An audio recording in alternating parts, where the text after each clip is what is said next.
Hey guys, welcome to another YouTube video and another AFL Match Preview, and this is the match preview to the first ever Friday night Dreamtime at the G. Usually it is on a Saturday night. This year it's on a Friday night, which surprisingly, for some unknown reason, it wasn't even mentioned. To be quite honest, I can't remember it actually being mentioned when the actual fixture list came out. It wasn't even mentioned for some reason, but until in recent weeks. So obviously, just tonight, as I'm recording this on the Thursday before the game, the team lineups came out. So I'll read that, and then also we'll preview as well, and also speak about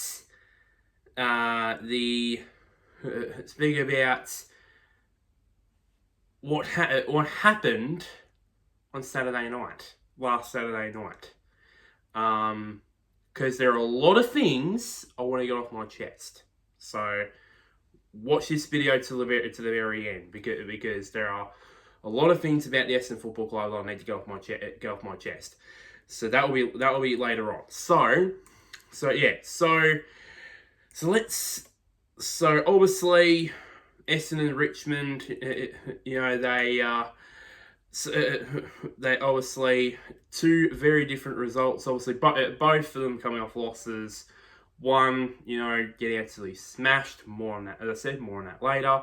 And the other one, in terms of Essendon, it's in terms of Essendon, and in terms of Richmond, losing by 4 points to North Melbourne. So yeah. So the changes. So there are 3 changes to each side. For Essendon,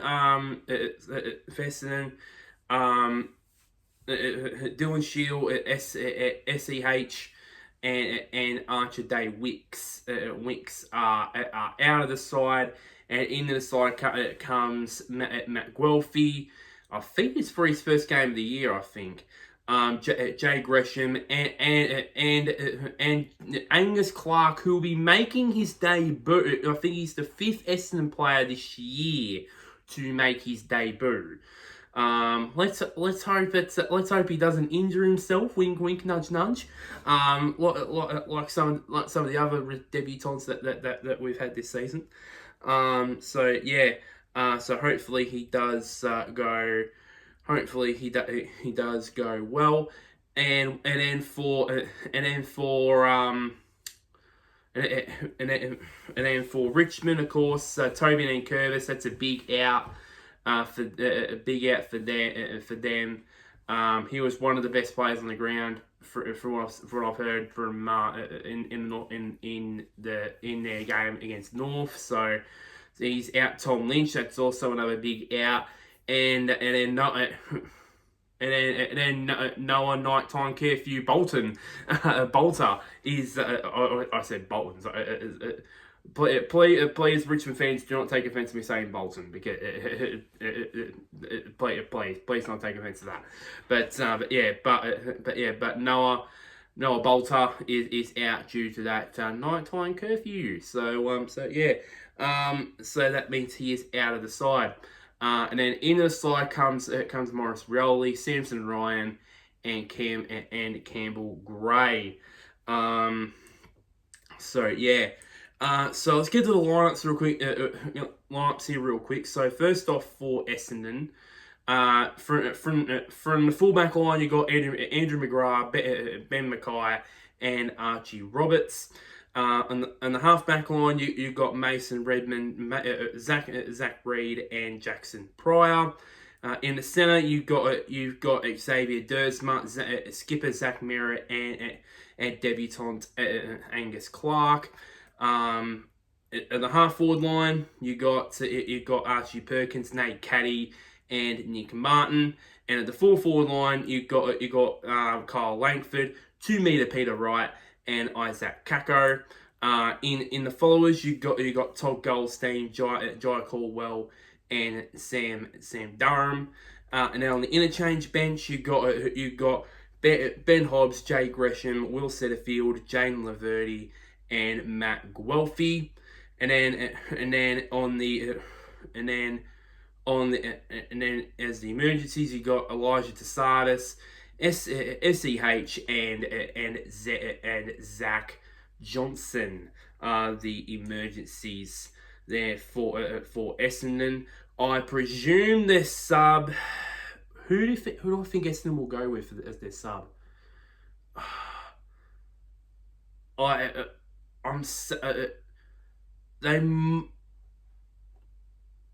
think it's either Guelphy or Hobbs that they'll choose as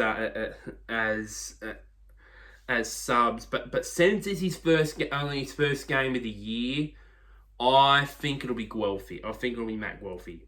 That will be the. But I think it'll be him or Hobbsy. That will be the sub for Essendon. And then over the flip side, we go to Richmond. So from the fullback line, you got Nick Vlosten, Ben Miller, and Campbell Gray. In the halfback line, you got Tom Brown, Sam Banks, and Nathan Broad. In the center, you got Thompson Dow, Camden McIntosh, and Hugo Ralph Smith.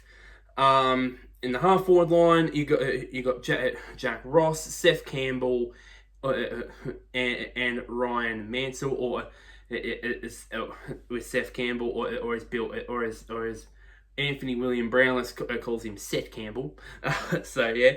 And then from the full forward line, you got Thomas Sims, Sam Layla, and John T. Full. And then on the followers, you got Samson Ryan, Tim Taranto, and Jacob Hopper.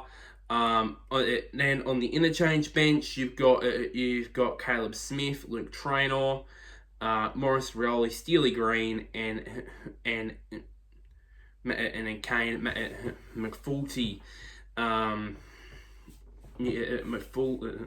McFully is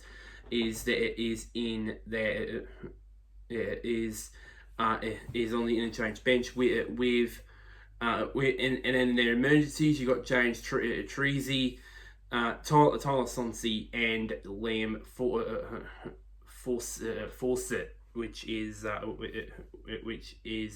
their emergencies. So that's the lineup there. Those are the lineups there for both sides. Yeah, I forgot that you got the sub. Oh, I don't know. Who was their sub last week? I wonder. I don't know. Steely Green. I don't know. Who could it really be? I don't know. So yeah. I don't think it'll be Morris Rioli. I don't think it'll be Steely Green. It might be Caleb Smith. It might be Luke Traynor. I don't know. I might say Caleb Smith. Might be the sub there. Might be the sub there for my choosing. So the preview. So obviously Essendon coming off of that embarrassing performance against the Western Bulldogs. And then Richmond, obviously, as I said, coming off of just spoiling short against North. For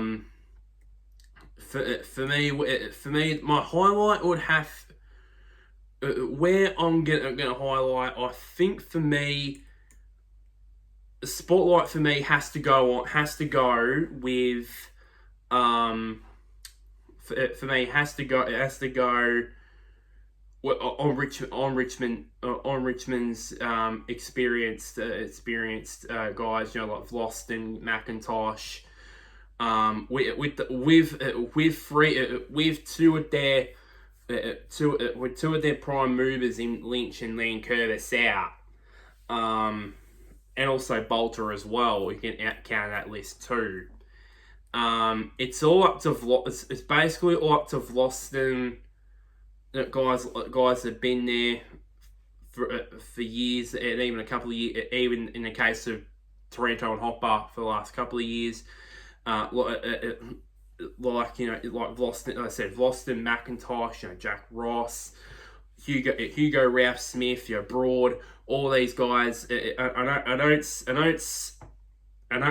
a bit. Richmond supporters are like, whoa, you're putting Hugo Ralph Smith into that column? Wow, you calm down. But just saying that for a deal, because he has been there for a number of years, even when they were at the back end of their successful era. For me, that's where I believe the spotlight I think should be on. It's probably the biggest stage that Richmond's going to be on for the year.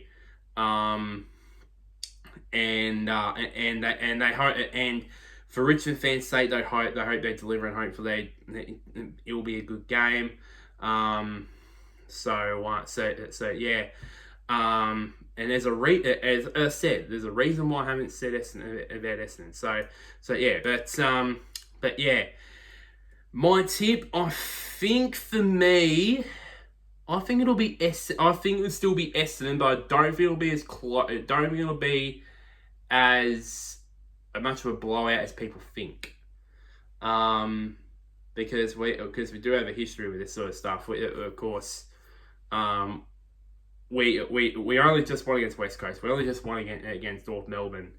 It's going to be the same thing against Richmond here, I betcha. I think it'll be Essendon by 4 points. As I said, I don't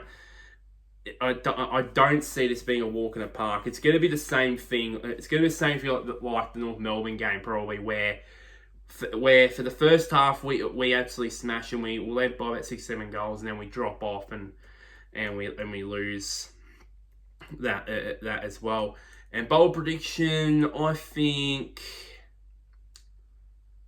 So bold prediction, Andy, you can award, which is normally the best on ground, sort of award in these Dreamtime matches. For the Yukon award, I think for me, he's had a quiet last couple of weeks, but I think I think it'll be Zach Merritt. I don't see anybody. I don't know who from Richmond can tag him, because he's been tagged the last couple of weeks. He was tagged against Sydney, but I don't think. It seemed like he was tagged, but I think he just had a quiet night there as well. But yeah. So I think the Yukon award will go to Merritt. And the bold prediction, I think for me, I think as I said, I think Essendon will be in front by 7 goals at half time, and then we might. And then they'll come back and beat and almost beat us, because that's what we do. That's what we do. We get it. That the opposition gives us a bit of a start, and then we decide, we're gonna let them back in. So yeah, but yeah. So that's that there. So now if you guys don't know. If you guys are new to the channel, I am a lifelong Essendon supporter. and then for some of you guys that have tuned into this channel time and time again, you've probably probably since Saturday night you've been waiting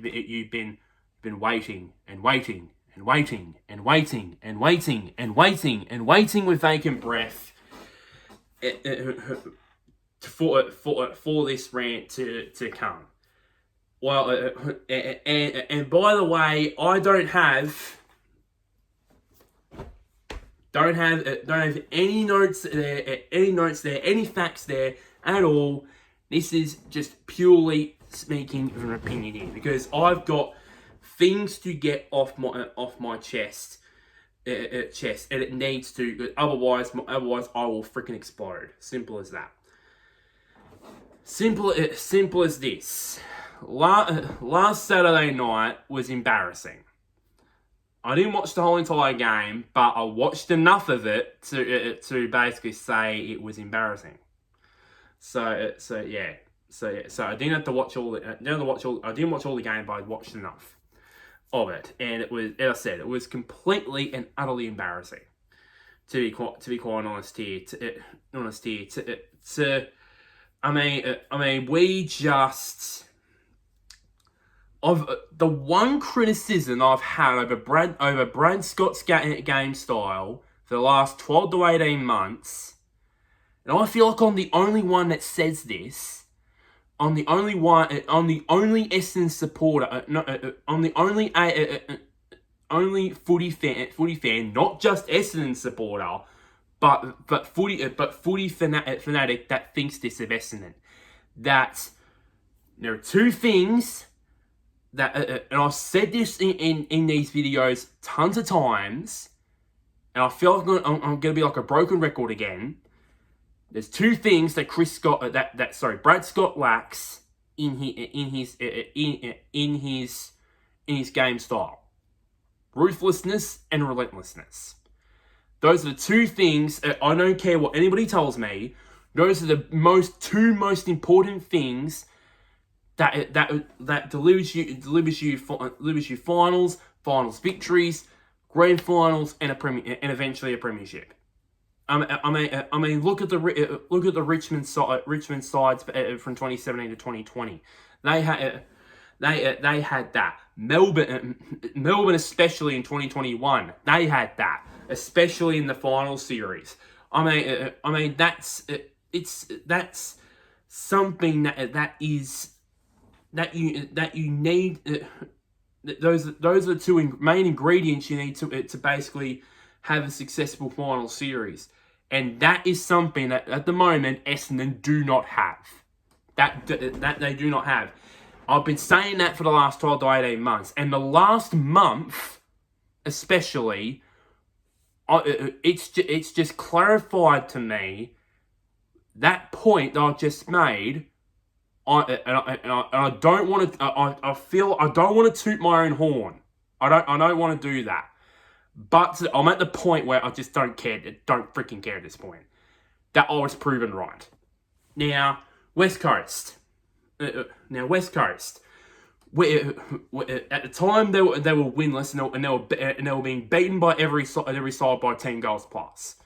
We should be on paper. We should be beating them by 10 goals plus, but no. We ended up only winning the game by 2 points. And at one stage, we were 4 goals down against West Coast. That's unacceptable. That's not good enough. That is not simply, as I said, that's not good enough. North Melbourne, and in the early stages of the third quarter, we were up by 5 goals against them. And to be quite honest, if that debutant that they had got his full 30 with a kick to goal without a minute left in the game, we could have lost that game. So simple as that. And Sydney is the main example of this. We were up by 6 goals. 6 goals in half time. All we needed to do was keep the foot on the throat, and we would win by 10 goals plus, and then we head into the game with the Western Bulldogs fine and dandy. What do we do in the second half? Kick 2 goals. 2 goals in the second half. And we end up only winning the game by 8 points. Now you might be saying, you're being a bit whiny. You're being a bit whiny, and you still end up winning the game. No, yes, we did end up winning. It still ended up winning the game, but we could have won by a lot more. And then the absolute freaking shambles that was Saturday night, just plummeted us back down to earth, plummeted us back down it again. And I mean, yes, Bailey Dale, he got 49 touches, and probably 4 of them were off kick-ins. But even if you discount that, even if you discount those kicks from kick-ins, probably 4 or 5 of them. So that means if you discount those, it makes 44 touches. 44 touches for someone that is off the back, or that is a half back. That is unacceptable from the half forwards. That is they just gave him no respect. They gave him no respect. There was no respect whatsoever, and he punished us for it. Simple as that. And to be quite honest here, and look at the fixture list that we're going to have over the next half of this, over the back half of the season. We've got Brisbane at Brisbane. We've got Geelong twice. We've got Fremantle in Perth. And if we serve that up, and if we serve that shit up like we did, sorry for my flamboyant language, but I can't give a stuff at this point. If we do that shit again, especially against Fremantle, let alone against Geelong and Brisbane, if we especially again in those latter 3 games I've said, mark my words, Brizzy and Geelong will beat us by 100 points plus. If we're getting beaten by the Western Bulldogs by 15 goals, don't take us the wrong way. The Western Bulldogs were unbelievable. We're great on Saturday night, and it's proven that they're in the top 4.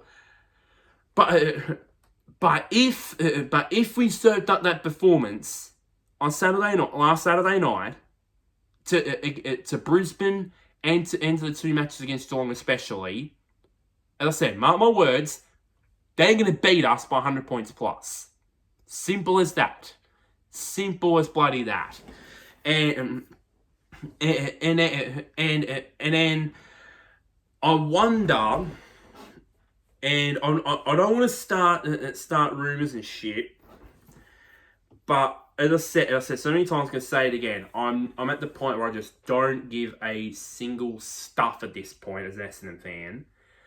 I wonder if we were to get beaten by 10 goals plus against Brisbane and then against Geelong, and then for example, one of the matches against Geelong, we get beaten by 9 goals, and the other one by 11 goals, for example. I wonder if Dave Barham's going to look back on this and say to himself, did I make a mistake in extending Brad Scott's current contract for a further 2 years? Because don't get me wrong, I have faith in Brad Scott because we needed a hard man to set standards at this football club. Set standards at this football club, and he at a certain degree has. Certain extent has, and in early times when we were getting extraordinary good performances, I said this is the guy that's going to take us to our first finals win in 20 years, and hopefully take us to the promised land. Now as the old saying goes, faith will eventually run out. And for me, it has. It's starting to run out. I don't think Brad Scott is going to lead us to that finals drought-breaking win. I just don't. I don't see it because as I said, his game style is not relentless enough, and it's not ruthless enough. If it was, we would have bet West Coast by 10 goals plus. If we would have bet North Melbourne by 10 goals plus. We would have bet Sydney by 10 goals plus. So, for me, in a lot of ways, it's not good. It's not good enough. And you might be saying as well, don't be fooled by the ladder. Don't be fooled by the ladder by the fact that we're a game outside the 8 and we're the game in hand. Don't be fooled by it. The percentage right now is where we're really at.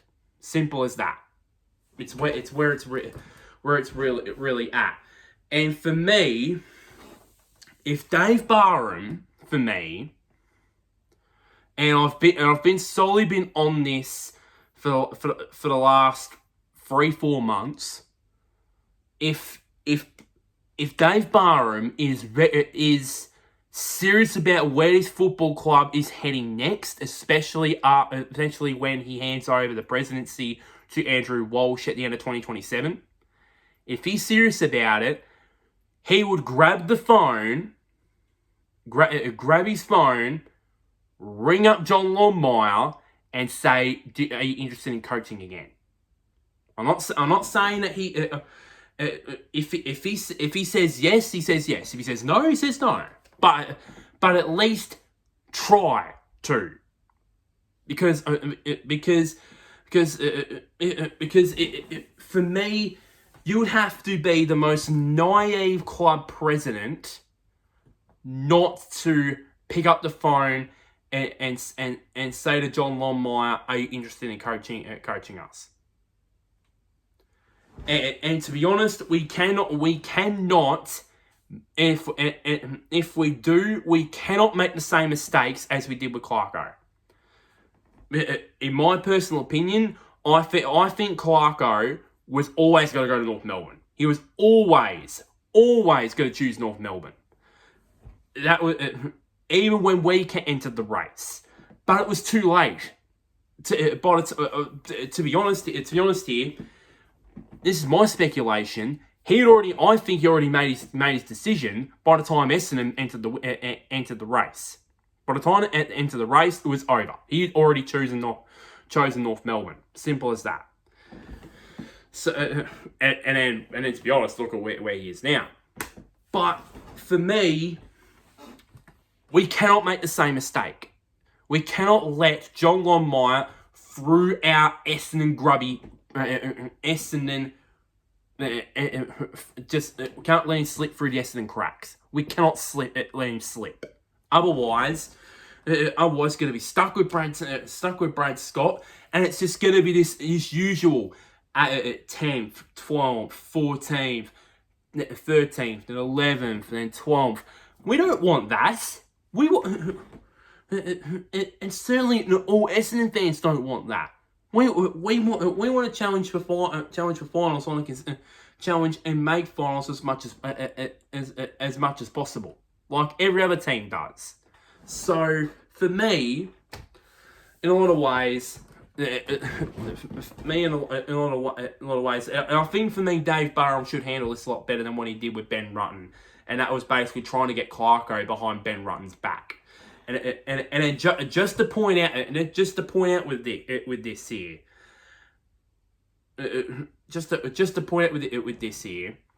he, if it's true, if it does end up come to fruition, that what I said, mark my words, that Brisbane and the two Geelong games will be 100+ points point losses if we did what we did against the Bulldogs.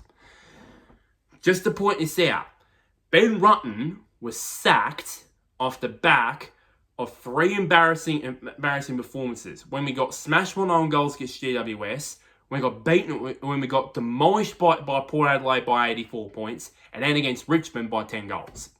So basically, if that was to be the case, and remember here, this is the second embarrassing performance that they've had, but off the back of that utter embarrassment in that GWS game in 2023, we got smashed by 141 points. I mean, it's just ridiculous. And eventually the patience with the members and the fans with Brad Scott will run out.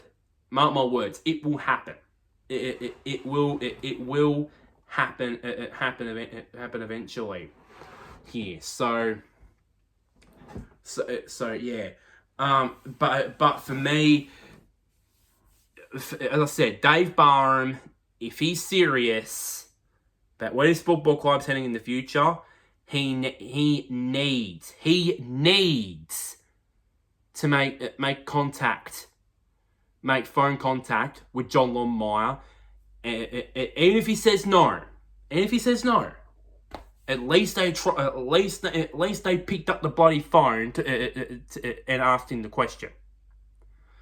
Instead of just sitting here instead of him sitting on his hands and just say, "Oh, just get it back, Brad Scott in." So yeah, for me here, and one last thing I want to say is, I've been, to be honest, I've been against it ever since this rumour came out. I've been solely against this because I thought we got too many midfielders. How are we going to fit him into our midfield if we get him? But after getting monstered by the behemoth that is the Western Bulldogs midfield, I'm changing my mind here. We need to throw the kitchen sink and some to get Harley Reid. I've changed my mind. We need to get Harley Reid because we need a big body midfielder. We've been lacking that for the last decade. To be honest, we've been lacking that for the last decade, and Harley Reid's the perfect choice. To be quite honest, even if we get it, and I know that. I know we got Dylan Shield, but he's not good. He's not good enough. He's in and out of the side all the time. He's not good enough, to be quite honest. And you never know. He might. There might be the possibility he might maybe say, this year's it. He might retire at the end of the season. Who knows?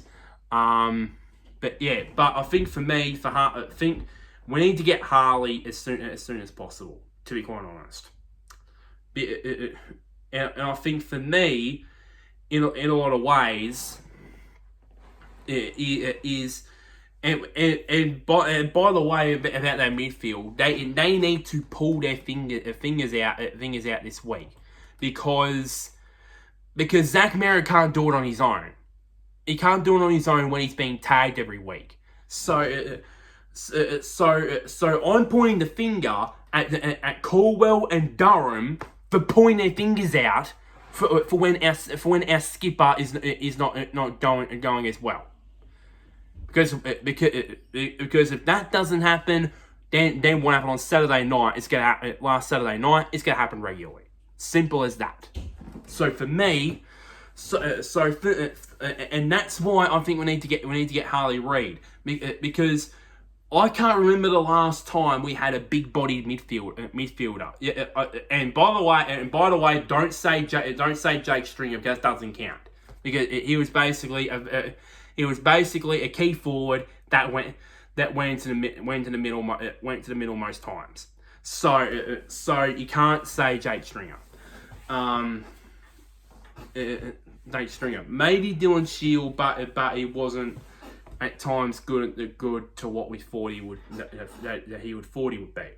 But anyways, for me, and then for me, and then there's one person, and then there's another guy who I think is also also contract runs out the same time as Harley Reid's, and that is Zane Dersma. That is Xavier Dersma's brother. Now, just imagine that having to, and he is also, and why I say Harley Reid is, and the Dersma's in the same sentence. Dersma is best mates with both Xavier and Zane, and to further complicate things, Harley Reid is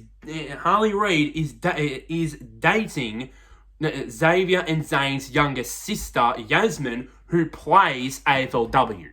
So if you get that, if you get those two in who are two good mates, and then also reunite two brothers as well, that could create a great culture around the club, and have great mates too. Like you got Kako, and Nate Caddy, who are good mates as well. So if you do that, then that creates a great culture around the club. So and potentially great culture around the club.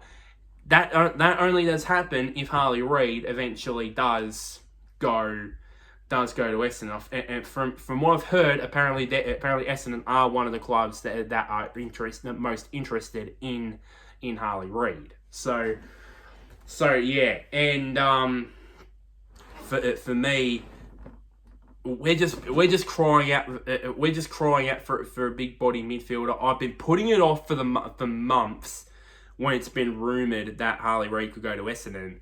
I've been putting it off because I thought, how can he fit into this midfield? How can he fit in? How is this going to happen? Well, after what happened on last Saturday night, I just thought we need to throw the kitchen sink at him. We need to throw the kitchen sink at him to get into the club. Otherwise, we're stuffed. We're fucked in a lot of ways. So yeah, so I think for me, like with Zane, like that hasn't been rumored. That's who I think. That is who I think they should target. I think they should target Zane Dersma, pry him out of North Melbourne, get him to Essendon, join his brother, and it'll be all fine, and partner him with Nate Caddy, and it'll sunshine and rainbows from there. Probably, hopefully. About the John Longmire thing, as I said, we need to at least pick up the phone and say to him if are you interested in coaching again. If he says no, then if he says no and then another club picks up and he says yes, then I wouldn't mind that, because basically wouldn't mind that. I'll be a bit pissed off that he's just basically gone no to us but yes to another club. But at least we tried to. At least we tried. If we didn't try, then I would be more pissed off, to be honest. So yeah. So for me, in a lot of ways, if we lose all those matches which I mentioned, which are the two Geelong games, Brizzy and Brizzy, and Freo and Perth. If we lose all those games, which I'm not saying that we should be competitive in, but at least give up a decent freaking fight for Rick's sake. Then the blowtorch will come on Brad Scott very, very quickly. Very quickly, the blowtorch will be coming on him. So yeah. So that's what I think. Yeah. So I think for me, he, that, and if for example, even if it's this season or next season at Harley Reid Harley Reid. We have three first round pick. We have three first. I think we have 2 to 3 first round picks this year. Give them all the West Coast. Give them all the West Coast, and then we get Harley Reid. Simple as that. Simple. It's simple as that. So yeah, give them all the West Coast, and we get Harley Reid, and it'll be fine and dandy. He'll get it. West Coast can use that. You can use that to get their own talent. We get Harley Reid. Reid goes home to Victoria. Happy days, sort of. So yeah, but yeah. So that's pretty much the end of this video. I just needed to get that off my chest because, you know, everyone's been waiting with vacant breath to see what my response was to Saturday night, and that was my response. So basically, I'll be watching tomorrow night. You bloody oath, I'll be watching tomorrow night and see if there's a response. I hope, and I bloody oath hope there's a response. So like this video, share to anybody who's a Richmond fan or an Essendon fan. Comment down below your predictions on this on this game, and or if you're watching this for the first time after the game, still comment below your predictions to see who. And tell me if you got your prediction right or wrong. So yeah, and somewhere down there, as usual, click on the big red button which is labeled subscribe. It really does help me out quite a bit. As this busy several months on this channel continues. So until next time, guys, I'll see you all later.